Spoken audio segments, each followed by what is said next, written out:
Hello guys, welcome to my new blog. और इस blog में हम बात करेंगे कि हम झारखंड से बेंगलोर क्यों गए थे और उसके बीच में कितना सारा प्रॉब्लम फेस करना पड़ा था और हम क्यों गए थे। तो हम ग्रेजुएशन कंप्लीट किए हैं 2020 में। तो आपको गांव के बारे में ही पता ही होगा कि ग्रेजुएशन कंप्लीट की मतलब बहुत पढ़ ली तो अब शादी करो या फिर जॉब करो, ऐसा था। तो 2020 में कंप्लीट हुआ, उससे पहले कोरोना का टाइमिंग चल रहा था। उस टाइम ही हम सोचे थे ब्लॉगिंग करने का। आपको पहले भी बता चुके हैं कि वो मेरा एक सपना था, बट अभी भी पूरा नहीं हुआ है। अभी जस्ट स्टार्ट ही किए हैं, जो कि आप लोगों का सपोर्ट के वजह से ही कुछ हो सकता है। अगर आप लोग सपोर्ट करेंगे तभी हम आगे तक जा सकते हैं, सक्सेसफुल यूट्यूबर और ब्लॉगर बन सकते हैं। तो गाइज़ 2020 में मेरा कंप्लीट हुआ बीएससी। उसके बाद हम बेंगलोर आ गए। ट्रेनिंग कहीं से पता चला था ट्रेनिंग के बारे में, तो ट्रेनिंग के लिए आए। 3 मंथ का ट्रेनिंग था।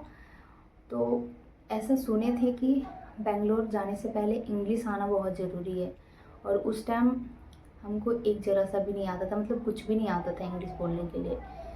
हम सोचते थे कि हम कैसे मतलब बात करेंगे, जहाँ पर ट्रेनिंग के लिए जाएंगे कैसे बात करेंगे, क्या करेंगे। तो ऐसा नहीं कि बेंगलोर में लोग हिंदी नहीं जानते हैं, बट वहाँ का लैंग्वेज कन्नड़ा है और इंग्लिश यूज करते हैं। अगर कन्नड़ा तुमको मतलब आपको नहीं आता है तो इंग्लिश आना ज़रूरी है। हिंदी बोलते हैं, वैसे कुछ नहीं, हिंदी नहीं बोलते हैं, लेकिन मैक्सिमम लोगों को हिंदी नहीं आती है। तो जब हम फर्स्ट टाइम ट्रेनिंग सेंटर गए थे तो एक मैम थी, मतलब जो भी हम लोगों को बताती ट्रेनिंग के बारे में, उनको हिंदी आती थी। और भगवान से हम यही मना रहे थे कि जो भी मैम हो या सर हो, उनको हिंदी आएगी तभी हम बात कर पाएंगे। क्योंकि फर्स्ट टाइम ना बहुत डर लग रहा था कि कैसे कम्युनिकेट करेंगे, और वही चीज़ हुआ था। तो फिर जो मैम थी उनको आती थी हिंदी, तो फिर हम लोग हिंदी में ही बात करते थे। और वो इंग्लिश मतलब बात हिंदी में करते थे, बट वो पढ़ाती थी इंग्लिश में पढ़ाती थी, वो समझ में आती थी, लेकिन बोलना कैसे वो चीज़ नहीं आती थी। तो फिर धीरे धीरे करते करते 3 मंथ का ट्रेनिंग था। 3 मंथ में भी आप क्या ही सीख लेंगे इंग्लिश। तो 3 मंथ के बाद मतलब प्लेसमेंट भी नहीं बोल सकते हैं, बट इंटरव्यू के लिए कहीं कहीं मतलब रिज्यूमे सेंड किया जाता है। तो जब इंटरव्यू दे रहे थे तो इंग्लिश तो थी नहीं अच्छी, तो जॉब भी नहीं हो पाई। उसके बाद फिर से जॉब नहीं हो पाई, फिर से घर चले गए। फिर घर जाने के बाद मतलब अंदर से एक ऐसा था कि यार हमको इंग्लिश सीखना है, क्योंकि इंग्लिश एक रुकावट नहीं होना चाहिए कुछ भी चीज़ करने के लिए। जॉब करने के लिए या कुछ भी चीज़ करने के लिए इंग्लिश रुकावट नहीं होना चाहिए। तो फिर से हम बेंगलोर आए, एमएससी स्टार्ट किए, 2 साल एमएससी किए।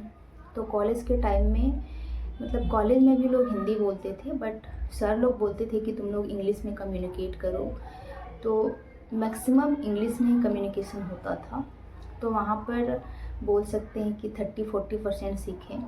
उसके बाद कॉलेज के बाद भी बहुत जगह ट्राई किए जॉब के लिए, तब भी नहीं हुआ। फिर एक जगह और इंटर्नशिप के लिए ज्वाइन किए। तो वहाँ पर क्या होता है, आपको सब कुछ बताया जाता है।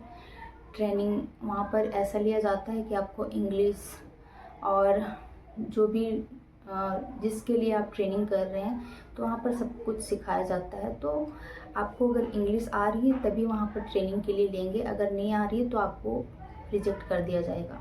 तो ऐसा था। तो वहाँ से भी हम बहुत कुछ सीखे। उसके बाद मेरा प्लेसमेंट हुआ था।